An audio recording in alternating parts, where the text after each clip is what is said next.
Hello everybody, Reggie Time here, and we're going to be looking at 5 hands today that I've played on Sky Poker this week. I started off doing a couple of two-tabling live play videos, but they were quite dull, to be honest, and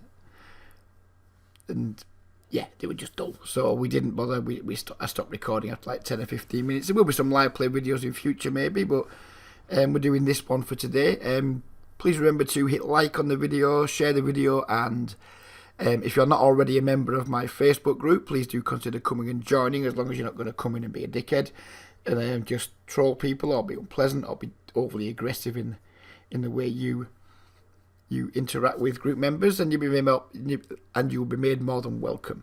The hands we're going to be looking at today are typically hands where I've generally taken quite passive lines, and the reason that I've been doing this a little bit more this week is I have conversations with a couple of Sky players, private conversations, and they've been sharing with me some conversations they've maybe had with some other Sky players, either in Skype groups or Discord groups or whatever, about how some people are approaching playing versus me specifically, which I think is quite interesting. It's quite nice having a little mall in some groups, and I've kind of used that this week to take some more passive lines against certain players, because I'm aware that there are some players that are taking very aggressive lines versus me, sort of like targeting my tightness, my willingness to like fold quite a lot, etc.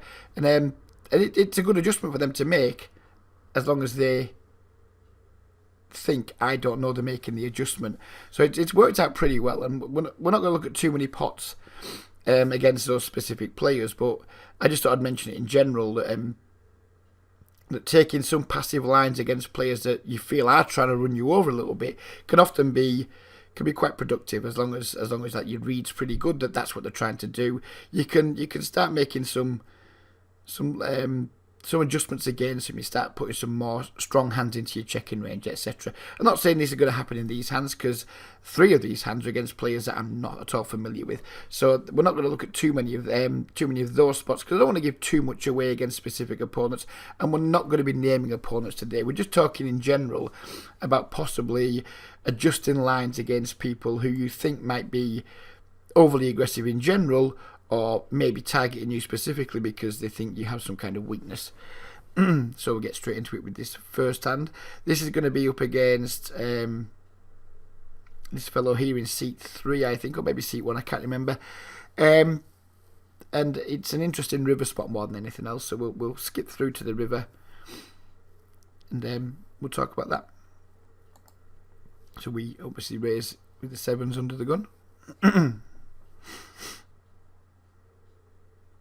And that's against a small blind then. We flop the over pair. Seat 10 was a fish. Seat 1 was a regular. He plays all the time. He plays quite a lot of tables. He's generally a decent player, but he does have a propensity to just punt from time to time, and just be, like, in my opinion, a little bit too aggressive in some spots. Sometimes he plays some hands, especially in position that maybe he will be better just folding, but he seems like a nice guy, and he's clearly trying very hard. So I'm not going to go and be unpleasant to the guy, because there's no reason to. Really. So we bet the over pair.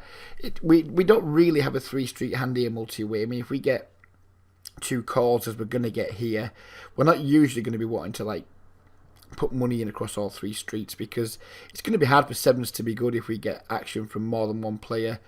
Across multiple streets, it's going to be really hard for 7s to be good all the way to the river.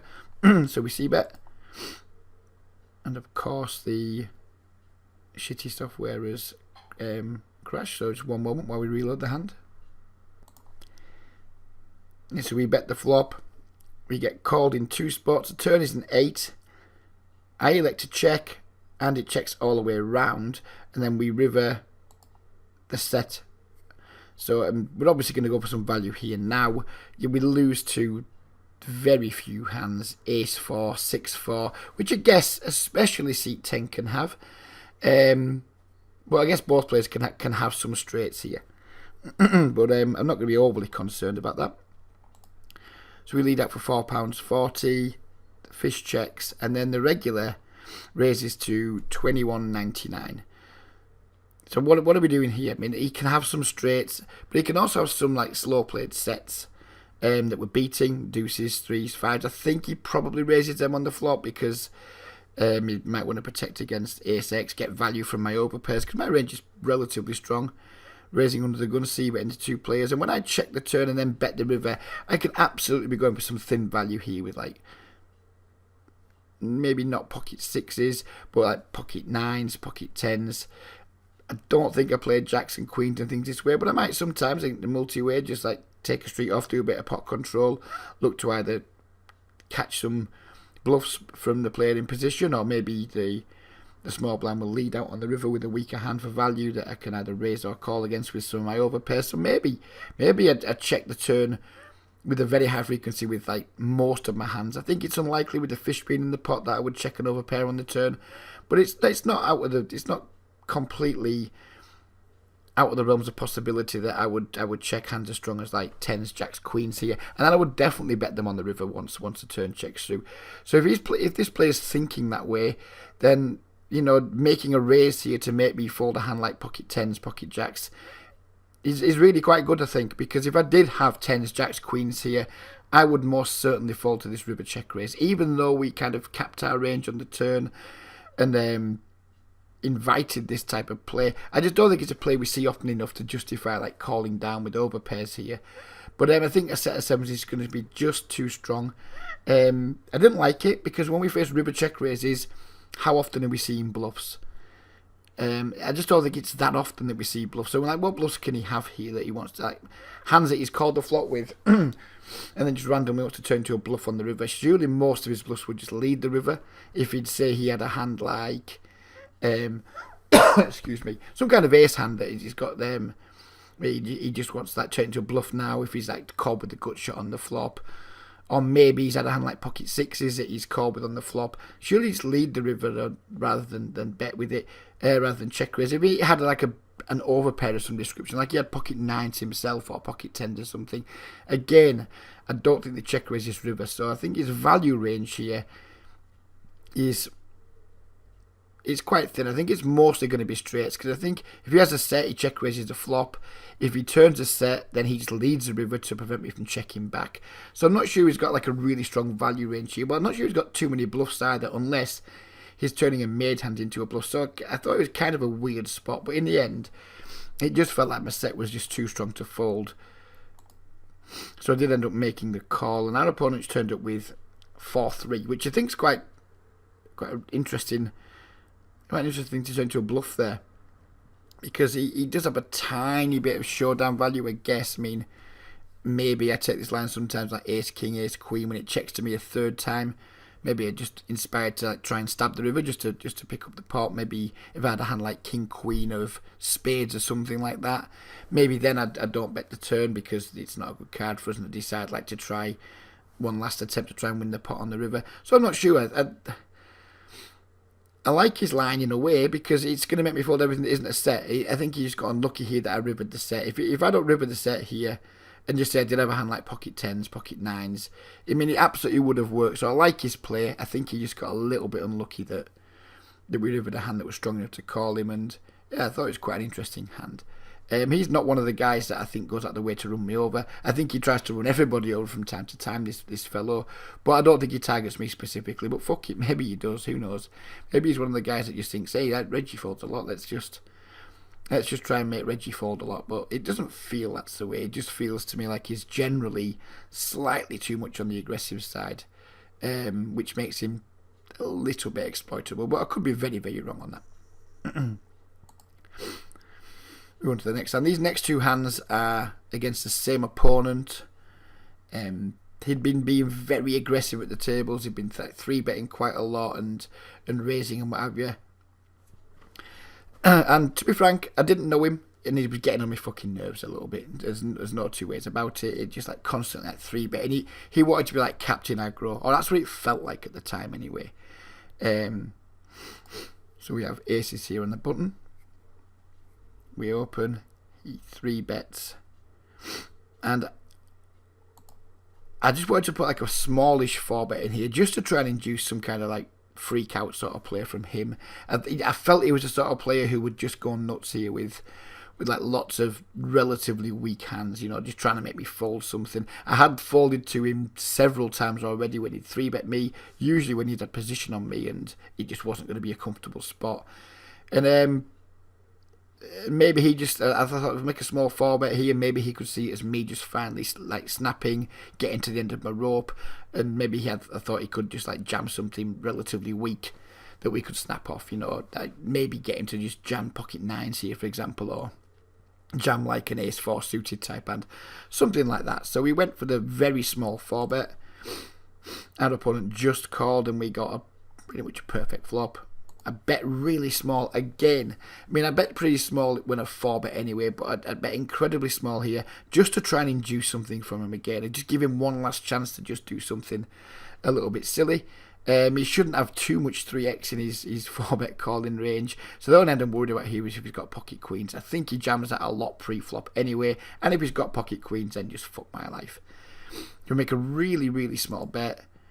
Our opponent obliges by raising. And we just call here. There's absolutely no reason to raise. If he is spewing with some random junk hand or an ace high or something like that, then we just don't want to like do anything to dissuade him from doing that. We've left ourselves where if he checks the turn, we can just jam because we're going to have like way less than half pot left, and it gives him rope just to jam himself, even though he should really realise once he check raises his board that he's not going to get any folds on the turn for whatever price, you know. And for 13 quid, but he should know we're not folding the turn. Well, who knows, maybe he thinks we peel pretty light here with like ace highs and things sometimes. I don't know what he's thinking. But yeah, calling's the obvious play, and then just call any turn if he jams. If he doesn't jam, then just jam ourselves. And of course it's crashed again. This software really is a piece of shit. So we called the turn, and this is now totally messed up, but basically let's look through the whole hand again, because it's been fucked up, hasn't it? The whole job's gone tits up. So let's look at it again. We'll spin through it very quickly. We've already covered what happened, but that was messed up there on the turn because we didn't go all in on the turn like it appeared to there. So we've 4-bet, he's called. We checked. We bet really small, he's raised us. We just call. Oh, I did go on the turn, sorry. Turns are like a totally random card. He jams, we call. And he turns up with the pocket jacks, and I really, really don't like his play here at all. I mean, his flop check raise is just pure spew. I've no reason to, there's no reason for him to want to raise that flop. I mean, maybe if he puts me on like an ace-king type hand, he wants to try and deny equity to my ace-king, and that's fine, I guess. But just call. I mean, ace-king's not going to suck up very often, and it just doesn't make sense there to raise that turn. Even though I bet really small, I understand why he's done it. I think it's a really poor play, and there's no reason for it really. But once we call, for me, his turn jam is just like pure spew. Maybe he's just like desperately trying to protect against an ace or a king coming. I don't know. I haven't got a fucking clue. Maybe he thinks I'll call with pocket 10s or something, pocket 9s. But I wouldn't really, maybe I wouldn't bet those hands on the flop. If I did, I certainly wouldn't call a check raise with them. I don't know. But yeah, I think he was just one of these guys who just wanted to be Mr. Aggro. Maybe he knows me, maybe he doesn't. I certainly didn't know him. He was a new player to me. But there have been quite a few new rigs popping up on Sky lately. Maybe they're in for the rake races. I don't know. But yeah, he was an new, unknown, seemingly aggressive guy. And this one worked out really well, so I was quite happy with that. His next hand is against the same dude. We're quite a lot deeper. We open the ace-4 on the button. He again 3-bets us.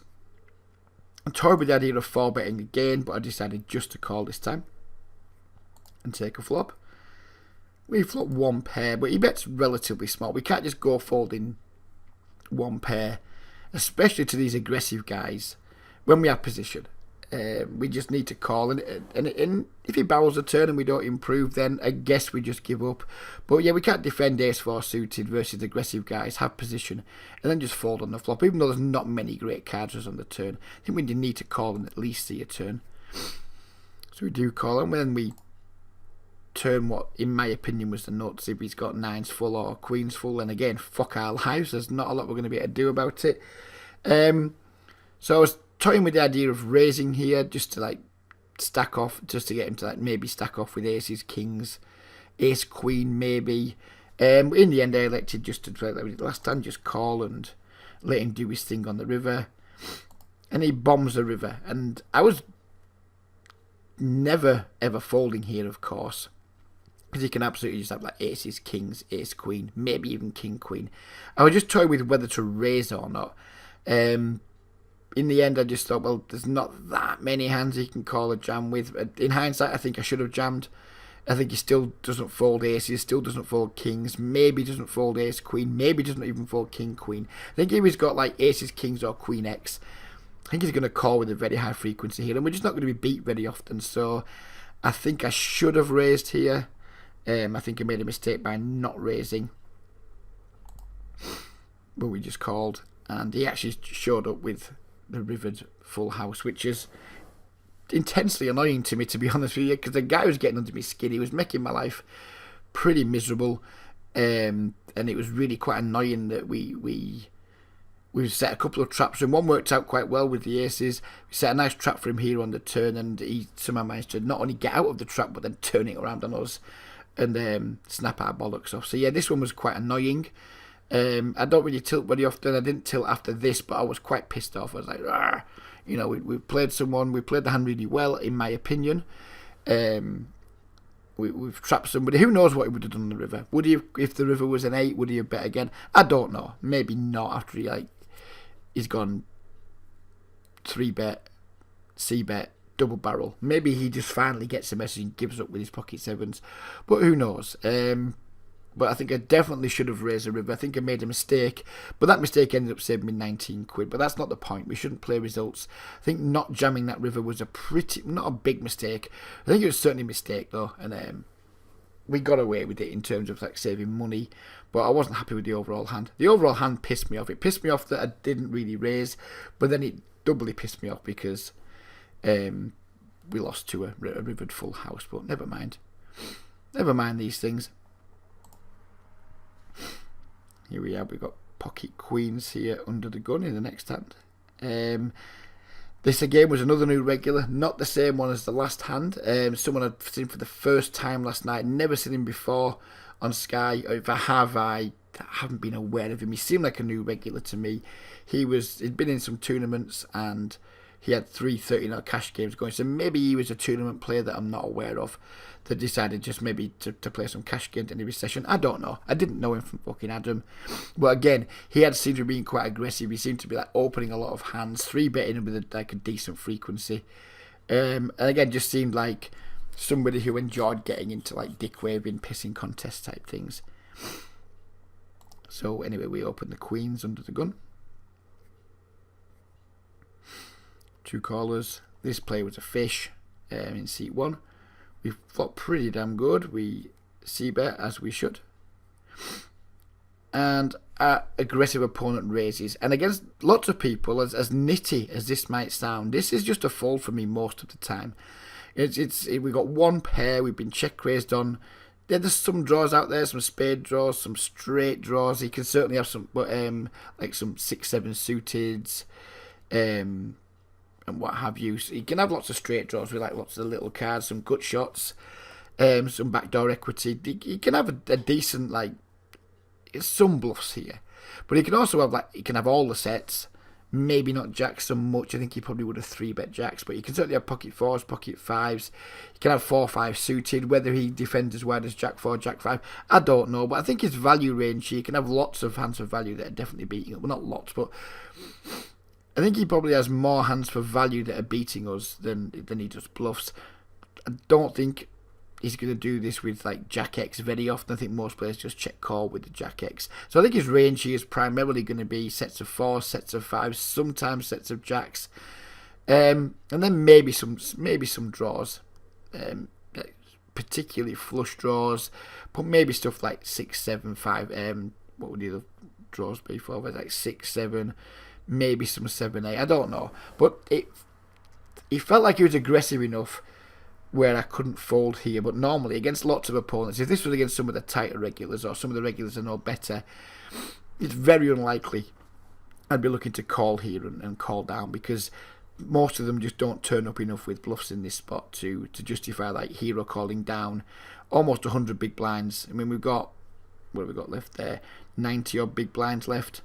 I'm not one for putting 90 odd big blinds in post flop with one pair very often, certainly not in a single raise pot. But we did elect a call. We get the turn break. He barrels here, and at this point I thought, well, if we beat, we beat. If he's got a draw, he's committed himself by now. If he is doing this with some kind of like spade draw, then or what have you. But the problem is 6-7's got there too. So like some of his semi bluffs have improved. His sets are still ahead of us. I think we should be finding a fold at some point.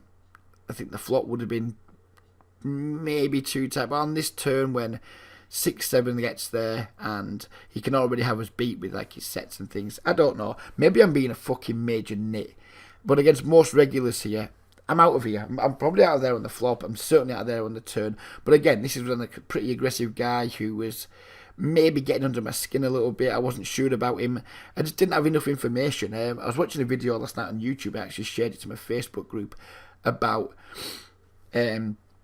taking like relatively high variance lines against unknown people where we don't have enough information, and it can be quite tilting. And if a spot's really quite close and high variance against unknowns when we don't have like really good information on how we think they play, quite often taking the high variance route can lead us to like pretty bad mental game problems. It can affect the rest of our session. And this guy from Run It Once, he was speculating that like taking relatively high variance plays with limited information can quite often like have a serious effect on our overall win rate because of the effect it can have on our mental game. Say we take a couple of high variance routes, like for example the last time with the sevens, when we had the ace-4 and he rivered the sevens, we jam that river against someone we're not sure about and we lose a bigger pot.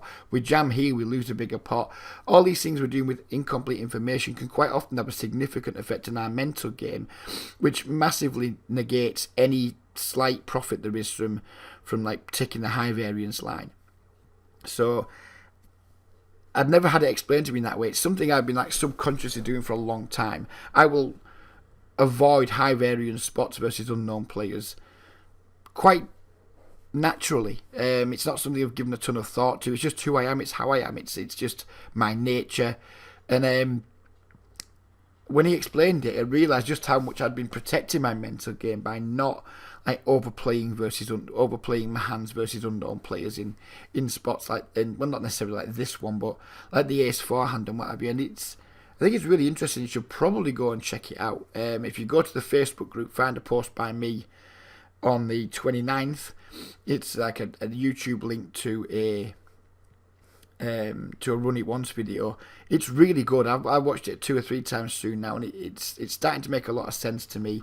And it's effectively saying taking high variance plays, high variance lines, like raising thin on rivers, or making some like pretty loosish call downs against unknown players, without like really good information and really, really good reasons on why you're doing it, can often, like if it is what you're doing is just like small plus EV or a little bit plus EV, but not massively plus EV, and comes with a lot of variance. Sometimes it's best to maybe not take the high variance route, just to like preserve mental gain, to keep yourself in a good spot mentally, and not to have you like just starting to tilt then or like go into a spiral, like a downswing spiral where you're just like doubting your reads or you just start not playing very well. It's a really interesting video. I've not done a good job of explaining it, but I do strongly recommend you check it out, especially if you are a player that is prone to perhaps losing your mental game from time to time. But anyway, that's by the by. He's bet again here. I think I should probably just fold, but at the same time I thought, well, if he has got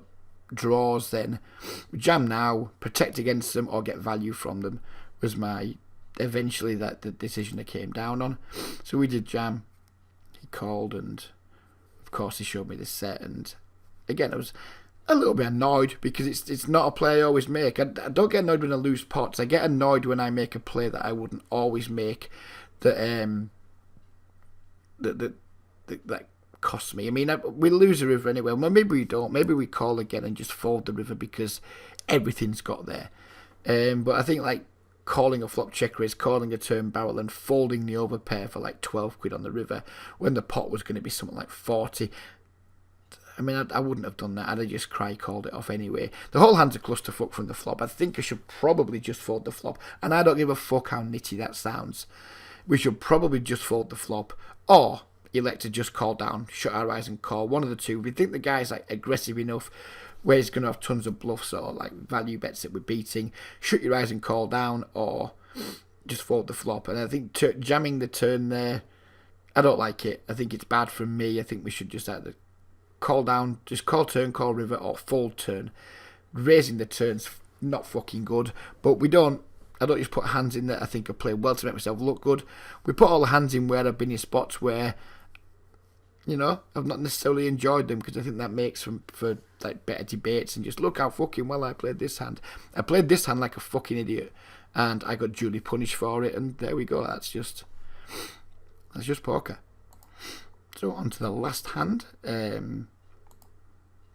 This hand is specifically against a player who I know has commented to other players in his either Skype or Discord group that he enjoys fucking with me. He really just enjoyed trying to like take hands away from me on later streets, etc. So we have the aces here. And we get like a super safe flop. We c-bet. I mean, we're not going to c-bet really big on that board. We just don't need to. It's a very dry board. I'm going to want to c-bet lots of other hands here too. I probably want to c-bet stuff like ace, king and things like that. But we're going to want to c-bet some bluffs here for sure. And obviously we're going to want to bet all that overpair. So it's a massively standard c-bet. And I think the small size and the dry board's completely standard too. Our opponent raises. Would he raise with 5x here? Maybe. Like 6-5 suited or something like that. Pocket threes, would he raise with that? Maybe again, but apart from that, I mean, obviously we got him crushed. I like just to call. When we get raised on this dry board, there's no real reason to put a 3-bet in there. I mean, if I raise 3-bet this flop and he is raising me with a hand like pocket 7s, pocket 8s or what have you, I mean, he's just going to fold it. He's not so, like, he might be like being aggressive versus me to like just to fuck with me or to try and take advantage of something he might perceive as a leak in my game as being too tight, especially when out of position. But if I like better than 3-bet that flop, he's just going to fold everything that we're not beating, apart from maybe like pocket kings, pocket queens that he's decided not to 3-bet. Anyways, I mean, the hand's going to just play itself from here. Once he's raised a flop, and I know for a fact that he's definitely in there like trying to fuck with me because I've been told specifically, he's mentioned it in either a Skype or a Discord chat, that he really, really loves fucking with me. And just like blowing me off hands all the time. My line is just really simple. It's just check and never fold.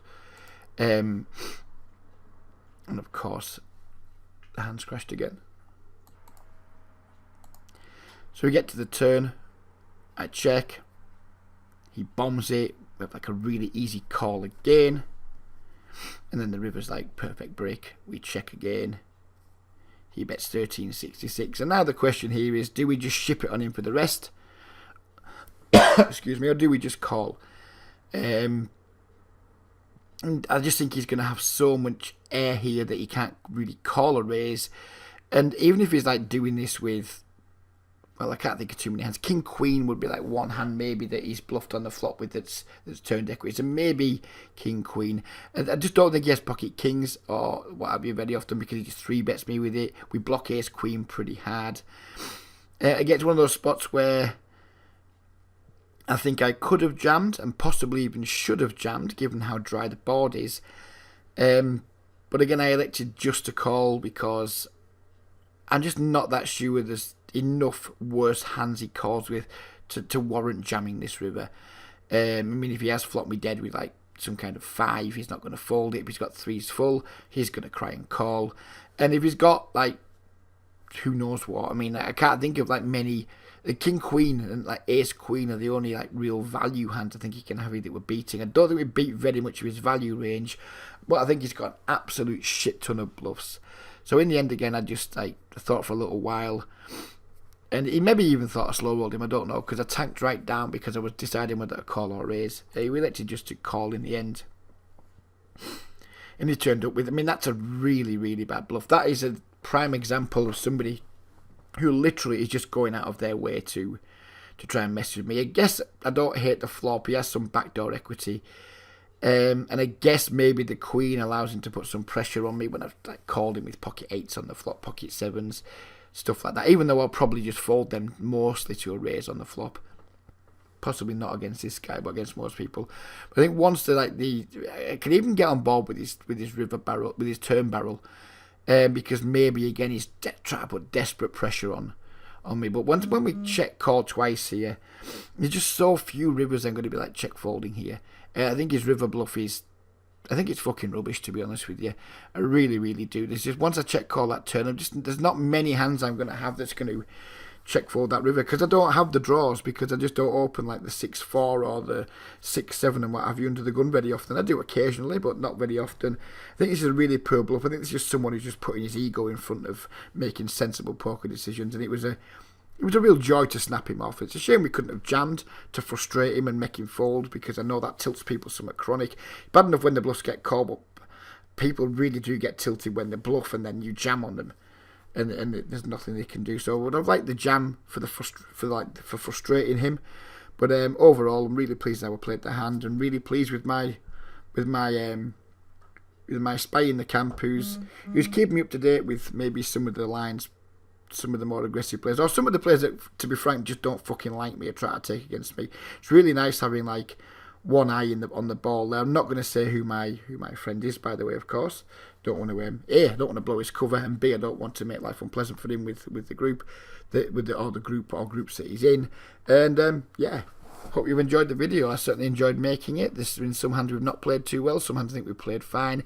And we've had some spots, I think, especially on the river, where we've had some interesting decision points. So hope you guys have enjoyed it. Don't know when we do the next one. Probably sometime next week. Yeah, we'll see you soon. Take care, everybody, and goodbye for now.